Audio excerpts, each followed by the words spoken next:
नमस्कार मित्रांनो, मी active education YouTube channel मध्ये आपलं स्वागत करत आहे। आपणासाठी एक अत्यंत महत्त्वाची ब्रेकिंग न्यूज मी स्पष्ट करत आहे। तर चला आपण स्पष्टीकरण करूया। शालेय शिक्षण विभागाकडून 3 महत्त्वाचे शासन निर्णय निर्गमित।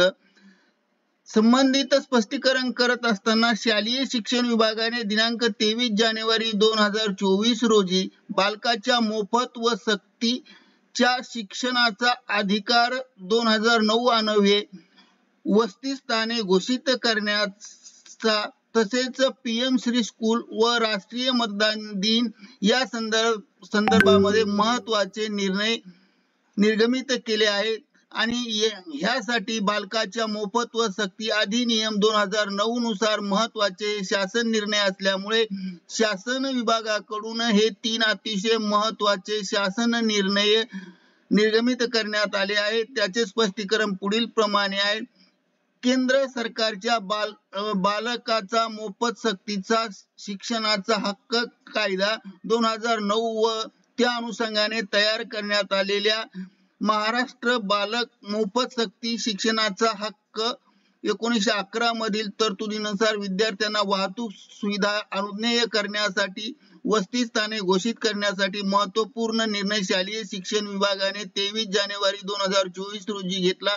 या निर्णयानुसार ग्रामीण व शहरी भागातील 3364 वसतिगृह आणि एकूण 17,793 विद्यार्थी संख्या शासन निर्णयासोबत जोडलेल्या परिशिष्ट अ, ब, क, ड मध्ये नमूद करण्यात आली असून त्यानुसार पात्र ठरवण्यात आली आहे। हे शासन निर्णयामध्ये स्पष्ट आहे।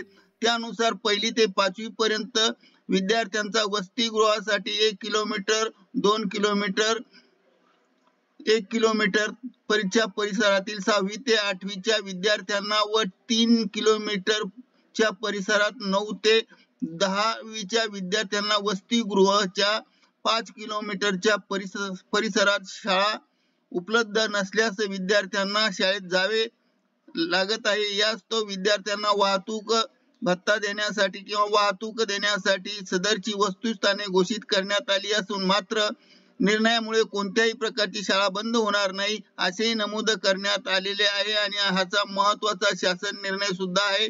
त्या शासन निर्णयाची लिंक सुद्धा आपण देणार आहोत। त्याचबरोबर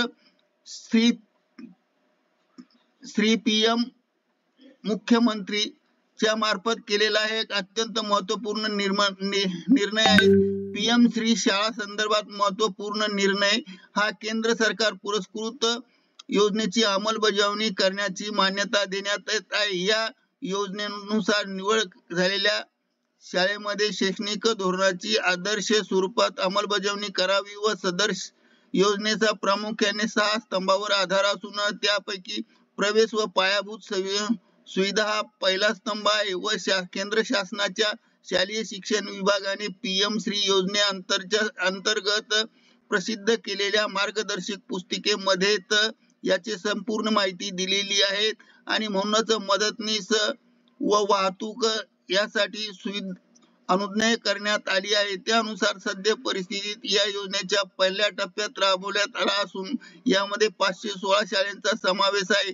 त्याचबरोबर प्राथमिक व उच्च प्राथमिक शाळांमध्ये 3928 शाळा तसेच माध्यमिक स्तरावर 804 शाळा व उच्च माध्यमिक स्तरावर 919 शाळा असे 5651 विद्यार्थ्यांना पीएम श्री योजना अंतर्गत 2024 करिता वाहतूक आणि मदतनीस सुविधा अनुज्ञेय लाभ करण्यासाठी निश्चित करण्यात आले असून त्याचाही शासन निर्णय आपण देत आहोत। तोही शासन निर्णय महत्त्वाचा आहे। त्याचबरोबर राष्ट्रीय दिन हा अत्यंत महत्त्वाचा आहे। तर दिनांक 25 जानेवारी 2024 रोजी राज्यातील सर्व शाळा व कनिष्ठ महाविद्यालयामध्ये मतदार राष्ट्रीय दिन राबवण्यात येणार आहे आणि राबवण्यात आला आणि सविस्तर मार्गदर्शक माहिती शासन परिपत्रकात आहे। आणि सदर त्याचबरोबर अंगणवाडी कर्मचाऱ्यांसाठी सुद्धा काही नियम निर्गमित केले आहेत त्याची सुद्धा माहिती देण्यात आली आहे। अशा प्रकारे हा व्हिडिओ आपण व्हायरल केला आहे। आपणास आवडल्यास लाईक शेअर आणि सबस्क्राइब करायला विसरू नका। धन्यवाद। जय हिंद, जय भारत, जय महाराष्ट्र, वंदे मातरम। Thank you very much, lot of thanks.